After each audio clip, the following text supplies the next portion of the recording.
Hey there! This video is all about what's in my bag and what I took on my recent travel adventure to Alaska. If you haven't already seen that video, you should definitely go check it out. It's linked down in the description below. I had an absolutely incredible time on this trip. Got to see a whole bunch of cool stuff in Alaska, and there's just a lot of pretty imagery. You won't be disappointed. Go check out the video. Now, before I get into the rest of the video, I do have to say that this video is sponsored and made possible by B&H Photo.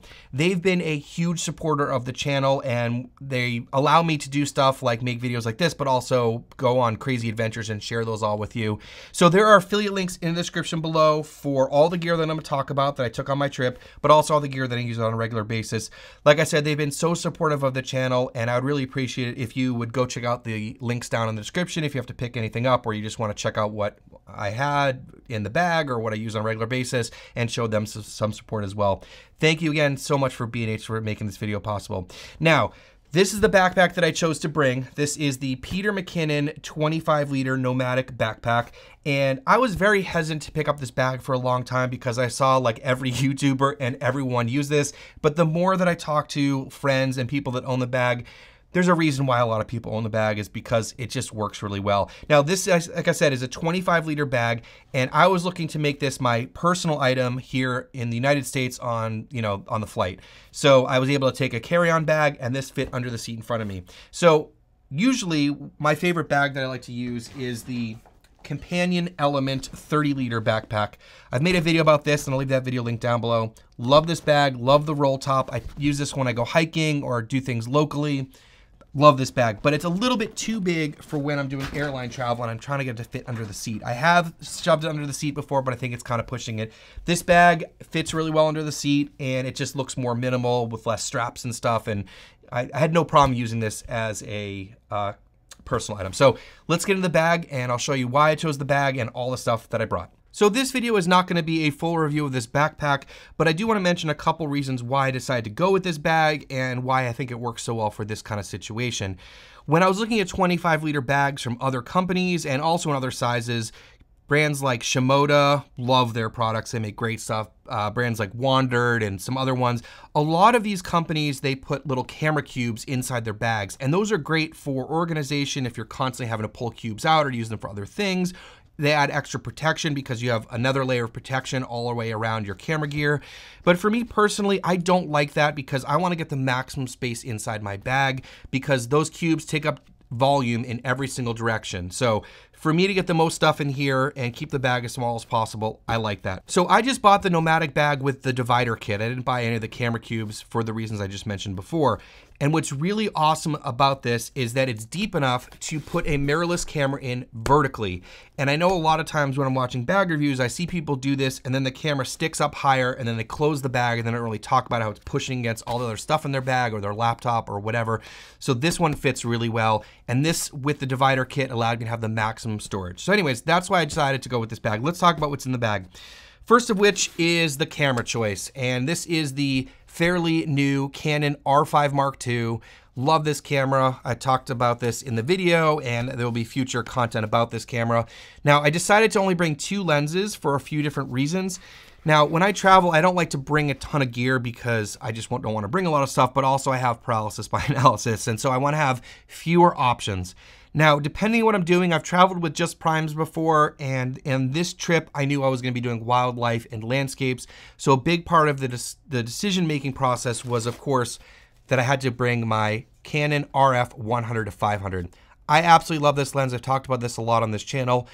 This is just such a solid lens, and the reason why it's black, if you're curious, is because I have a skin on here from AlphaGuard. So between this and my other lens, which was the RF 24-70, I pretty much have all my bases covered.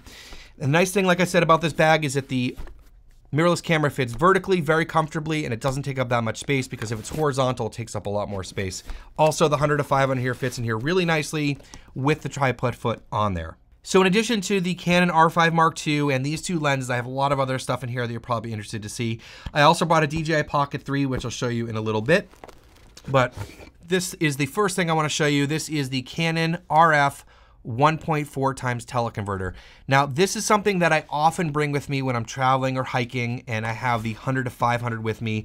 And that's because a lot of times you just need a little bit of extra reach, especially when you're doing wildlife and things are really far away. If you want to multiply your focal length by 1.4, you lose a stop of light, but it's really handy if you want to keep full frame, you know, going on your camera, but you can also put your camera in Super 35 with the 1.4 converter, which I definitely did in a couple shots in that video. Really handy when things are really far away. It is a little bit heavy, but it's not that big and it fits nicely in your bag. So I do like to have that. I don't use it all the time. I'll often reach for Super 35 mode before putting that on. But anyways, I do like to bring that with me.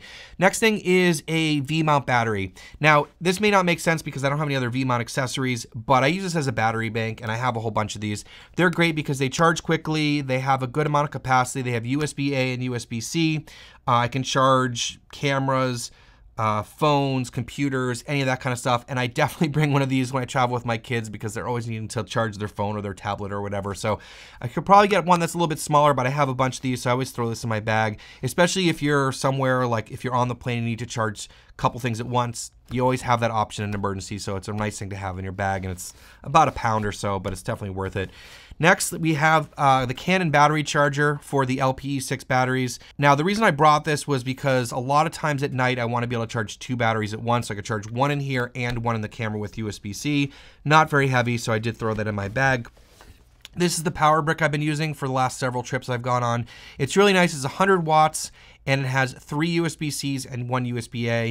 It does 100 watts for one thing, or it'll divide it up in different ways if you're charging multiple things. But if you have to zip something up real quick, it does put out 100 watts, and it's fairly small. I do have a few memory cards in here. I don't have all the memory cards I took with me because some of them are in the cameras that I'm recording with. But in terms of memory cards, I've been using these Angelbird 512 gigabyte CF Express Type B cards for my Canon cameras and also other cameras too. And I also threw a couple of SD cards in my bag. These are the ProGrade 256 gig V90 cards. The reason why I threw those in was if I wanted to do a dual recording, or the other thing is, for example, there's a few times where I wanted to use Jake Sloan's A7S III. I was with Jake. I could just throw the card in his camera, and then I could just take the card back and I have the footage. So it's really nice to have just a couple of extra cards with you. Microphone of choice is the Sennheiser MKE 400. I love this microphone for the sound quality, but also the fact that it is not very tall. It doesn't stick up off your camera very high. It also has great wind protection because it has the dead cat on the top, but it also has another layer of wind protection built into the microphone. So I really love the Sennheiser MKE 400. I've been using this exclusively for a while now. Batteries. I brought 3 of the LPE6P batteries, the new ones for the R5 II, and I actually did purchase the Nomadic battery pouch thing here with the little magnet holder. Whatever. I haven't had one of these before, and batteries are always flying around in my bag, so I figured when I bought the backpack, I also bought the little battery holder. This is a really cool card holder and card reader that Freewell sent to me a while ago. I should have put some of my cards in here, but I didn't. I really like this because it has all the card readers built in. CFA, CFB, SD, micro SD. It has the cable built in. It's been reliable so far, and it's very fast, and it can store a bunch of cards, which I should actually put them in here. But anyways, I throw this in my bag, and I use that for unloading cards. I always bring at least one SSD drive with me. This is the Samsung T9 4 terabyte version.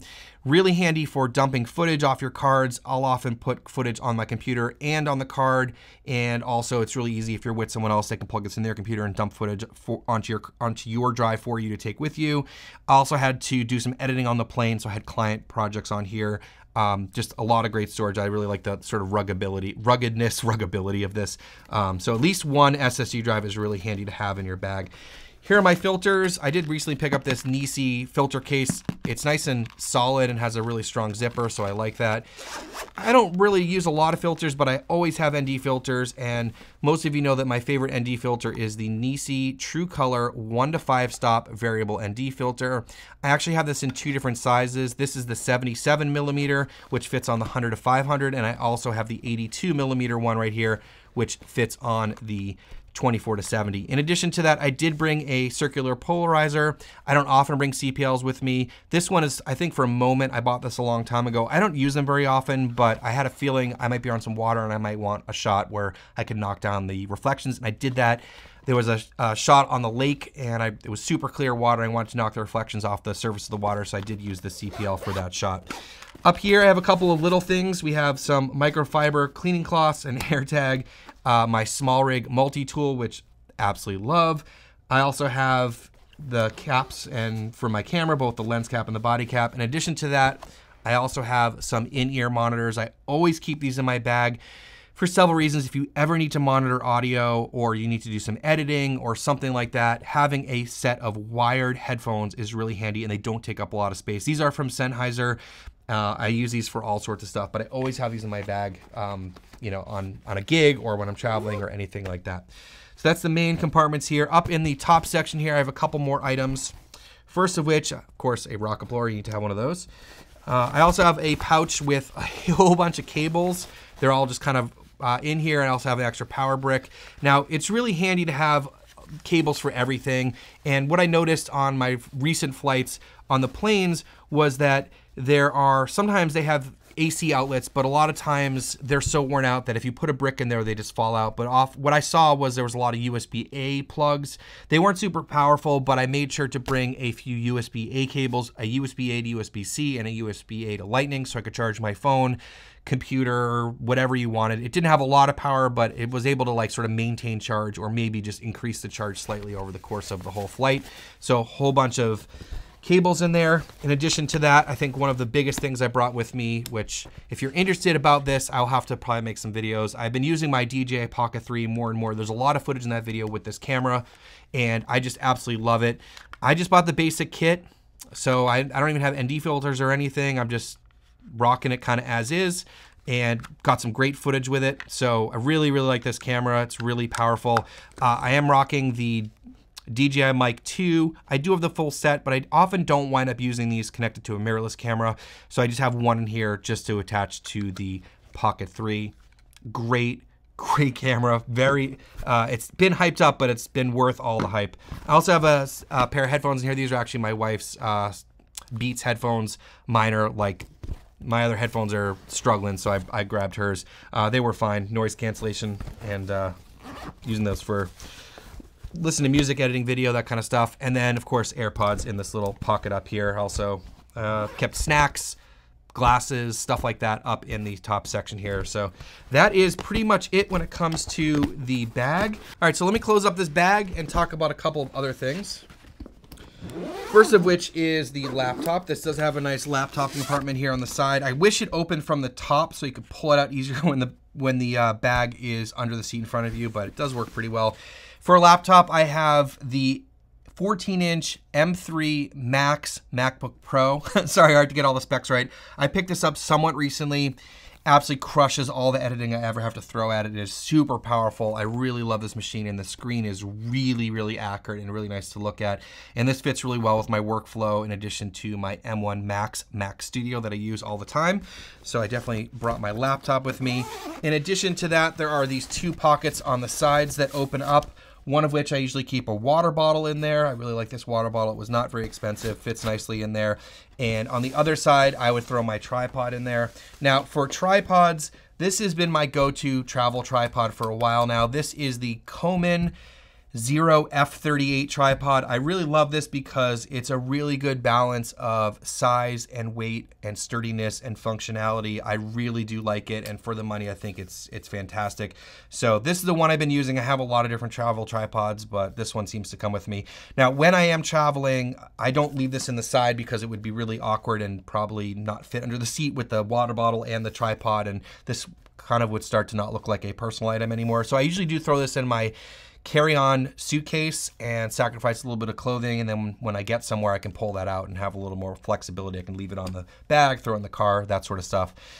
Anyways, that's all the stuff I brought. Hopefully that was interesting for you. I always love to see what other people bring on their trips and their adventures. And like I said, I had everything I needed. I wasn't looking for anything else. I was very happy with everything that I brought. And it is very easy to get carried away and to bring too much gear. So I was really trying to be careful about how much I brought. Anyways, hopefully you enjoyed this. Huge thank you to B&H Photo for making the trip possible and sponsoring this video. And again, like I said, check out all the links down below. Appreciate all of you watching. Thanks so much, and we'll see you in the next one.